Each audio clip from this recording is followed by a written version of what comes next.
Good morning बच्चों। आज हम लोग यूनिट 2 यानी अपना तथा अपने परिवार के लिए आहार योजन का पहला chapter meal planning for family अर्थात परिवार के लिए आहार आयोजन चैप्टर का short answer type question answer करेंगे। बच्चों, हम पहले भी बता चुके हैं कि शॉर्ट आंसर टाइप क्वेश्चन यानी अति लघुत्तरीय प्रश्न 1 नंबर के होते हैं। इसका जवाब एक शब्द में, एक वाक्य में देना होता है। कभी कभी अति लघुत्तरीय प्रश्न बहुवैकल्पिक भी होते हैं अर्थात मल्टीपल चॉइस भी होते हैं। अर्थात उसमें क्वेश्चन दिया रहता है और उसके 4 विकल्प दिए जाते हैं। उसमें से सही विकल्प का नंबर यानी ABCD या 1 2 3 4 में से जो सही विकल्प होता है उसका नंबर लिखना होता है। आज हम लोग परिवार के लिए आहार आयोजन चैप्टर से अति लघुत्तरीय प्रश्नों के उत्तर देखेंगे। इसमें सबसे पहला प्रश्न है, शिशुओं के लिए सर्वोत्तम आहार क्या है? इसका उत्तर होगा शिशुओं के लिए मां का दूध सर्वोत्तम आहार होता है। दूसरा प्रश्न है, शैशवावस्था में प्रोटीन और कैल्शियम की आवश्यकता क्यों बढ़ जाती है? इसका उत्तर होगा शरीर के नियमित और सुचारू रूप से वृद्धि एवं विकास के लिए प्रोटीन तथा शरीर के हड्डियों एवं दांतों के निर्माण एवं मजबूती के लिए शैशवावस्था में प्रोटीन तथा कैल्शियम की आवश्यकता बढ़ जाती है। तीसरा प्रश्न है, कोलेस्ट्रम बच्चे के लिए विशेष रूप से लाभदायक है। इस कथन की पुष्टि कीजिए। इसका उत्तर होगा वास्तव में कोलेस्ट्रम बच्चे के लिए विशेष रूप से लाभदायक होता है क्योंकि कोलेस्ट्रम में वे सारे पोषक तत्व मौजूद होते हैं जो बच्चों के वृद्धि एवं विकास के लिए आवश्यक होते हैं। इतना ही नहीं, यह दूध रोग प्रतिरोधक क्षमता से परिपूर्ण होता है। इसलिए इस दूध को मां को अवश्य पिलाना चाहिए क्योंकि इससे बच्चों के शरीर में रोग प्रतिरोधन क्षमता बढ़ती है। चौथा प्रश्न है, स्तन मोचन की क्रिया से आप क्या समझते हैं?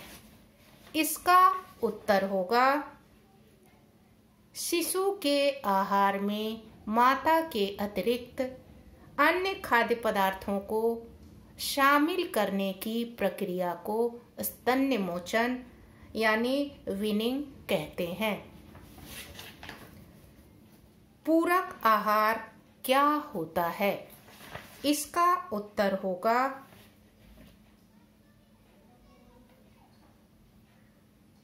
पूरक आहार वह आहार होता है जो शिशु को माता के दूध के अतिरिक्त दिया जाता है। पूरक आहार कब आरंभ करना चाहिए? इसका उत्तर होगा शिशुओं का पूरक आहार प्रायः 4 से 6 महीने के मध्य आरंभ करना चाहिए। किन्हीं 4 पूरक आहारों के नाम लिखो। इसका उत्तर होगा गाय का दूध, डिब्बाबंद दूध, फलों का रस, दाल का पानी इत्यादि। आगे का प्रश्न है, माँ के दूध के विकल्प में कौन से पूरक दूध दिए जा सकते हैं? इसका उत्तर होगा, माँ के दूध के विकल्प के रूप में शिशु को गाय का दूध अथवा डिब्बाबंद दूध दिया जा सकता है। अर्ध ठोस पूरक आहार क्या होते हैं? इसका उत्तर होगा,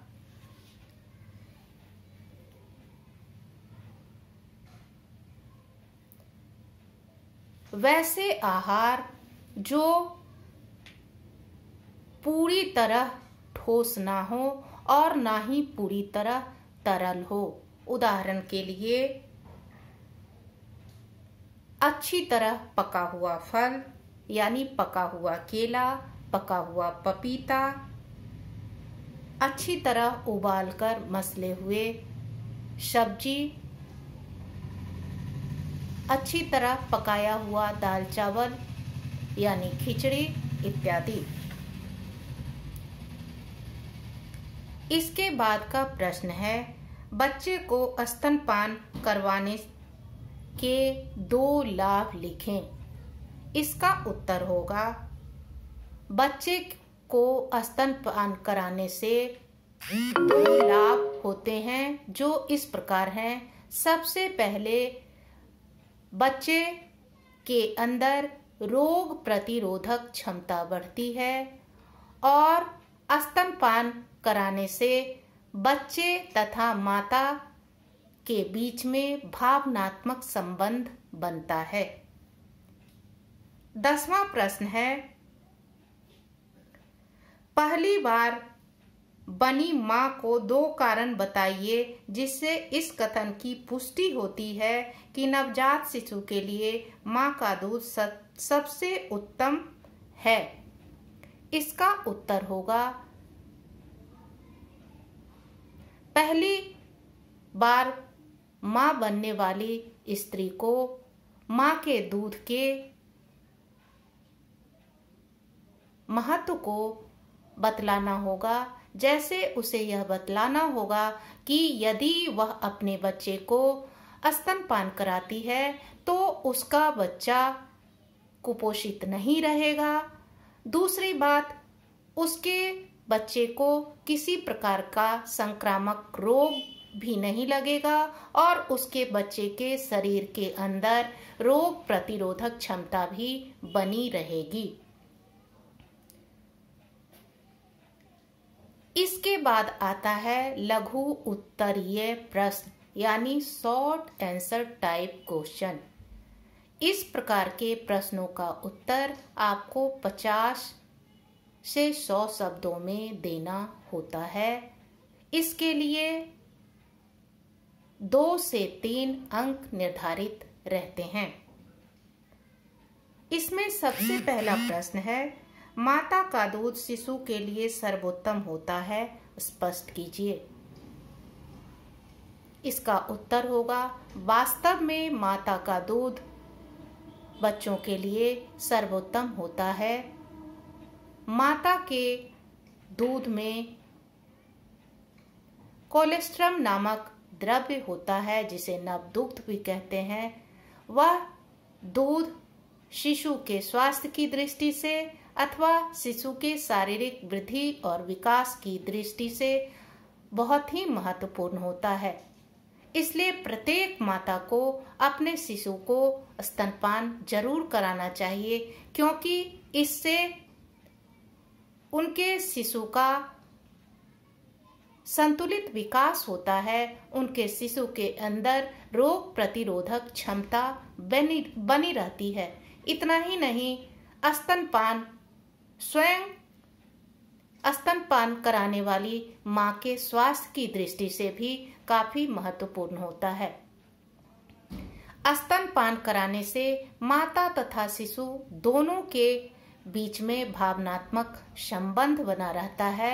शिशु अपने आप को सुरक्षित महसूस करता है। इतना ही नहीं, माता के दूध में किसी प्रकार के संक्रमण की, किसी प्रकार के मिलावट की अथवा किसी प्रकार के अस्वच्छता की कोई गुंजाइश नहीं होती है। यह दूध माता तथा शिशु दोनों के लिए आसान होता है। माँ को ना तो इसे बनाने में ना इसे पिलाने में किसी प्रकार की परेशानी होती है। दूसरा प्रश्न है, किन परिस्थितियों में बच्चे को माँ का दूध नहीं दिया जा सकता है? बच्चों, इसका उत्तर होगा, बहुत से ऐसे कारण होते हैं जिस कारण से शिशु को माता का दूध नहीं दिया जा सकता है। अर्थात यदि माता किसी संक्रामक रोग से ग्रसित हो, उसे किसी प्रकार का भयंकर बीमारी हो, तो उस स्थिति में अथवा बहुत से ऐसे बीमारी होते हैं जिससे शिशु को छूत लगने की संभावना रहती है, उस परिस्थिति में भी शिशु को माता का दूध नहीं पिलाया जाता है। इसके अलावा माँ यदि शारीरिक रूप से बहुत अधिक कमजोर हो अथवा कुपोषित हो, तो उस स्थिति में भी उसे अपने शिशु को स्तनपान नहीं कराना चाहिए। इसके बाद प्रश्न है, पूरक आहार देते समय किन बातों का ध्यान रखना चाहिए? इसका उत्तर होगा, प्रत्येक माँ 6 माह तक ही अपने शिशु को अपने स्तन के दूध से पाल सकती है, क्योंकि प्रायः उसके बाद उसके स्तन में इतना दूध नहीं बनता कि वह अपने शिशु को अपने स्तन के दूध से पोषण प्रदान करे। उस अवस्था में शिशु को पूरक आहार अथवा माँ के दूध के विकल्प के रूप में अन्य आहार देना पड़ता है, जिससे शिशु का पर्याप्त पोषण हो सके। पूरक आहार देते समय बहुत सावधान रहने की आवश्यकता होती है और कुछ ऐसी बातें होती है जिस पर ध्यान रखना चाहिए। सबसे पहला कि बच्चों की आयु को देखते हुए पूरक आहार की मात्रा होनी चाहिए। अर्थात एक बार में बहुत ज़्यादा पूरक आहार शिशु को नहीं देना चाहिए, क्योंकि सबसे पहली बात तो वह उस आहार से अनजान होता है, इसलिए उसे पचाने में कठिनाई हो सकती है। दूसरी बात, पूरक आहार एक निश्चित अंतराल के बाद ही देना चाहिए। तीसरी बात, जब हम बच्चे को पूरक आहार दे रहे हैं तो सबसे पहले उसे एक ही तरह का आहार देना चाहिए। जब वह शिशु उस आहार से पूर्णतः परिचित हो जाए, तभी फिर दूसरे प्रकार का पूरक आहार उसे देना चाहिए। यदि शिशु अथवा बच्चा पूरक आहार लेने में आनाकानी करता है, तो उसके आहार के स्वरूप को बदलना चाहिए, तब उसे वह पूरक आहार देना चाहिए। इसके बाद इस बात का भी ध्यान रखना चाहिए कि बच्चे को जो पूरक आहार दिया जा रहा है वह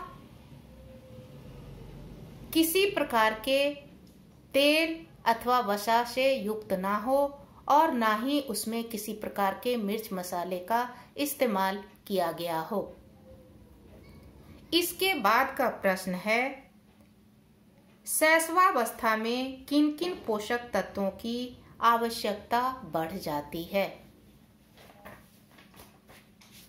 इसका उत्तर होगा बच्चों, शैशवावस्था में शिशु का शारीरिक विकास बहुत तीव्र गति से होता है, इसलिए उसके आहार में पोषक तत्व युक्त भोज्य पदार्थों की पर्याप्त मात्रा होनी चाहिए।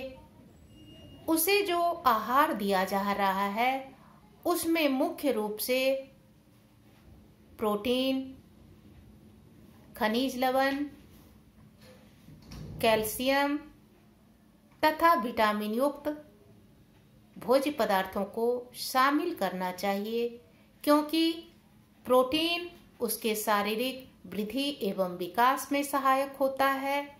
खनिज लवण तथा कैल्शियम, फास्फोरस, आयोडीन ये ऐसे तत्व हैं जो उनके शरीर के संतुलित विकास में तथा उनके शरीर में हड्डियों के निर्माण और मजबूती में, दांतों के निर्माण और मजबूती में सहायक होते हैं।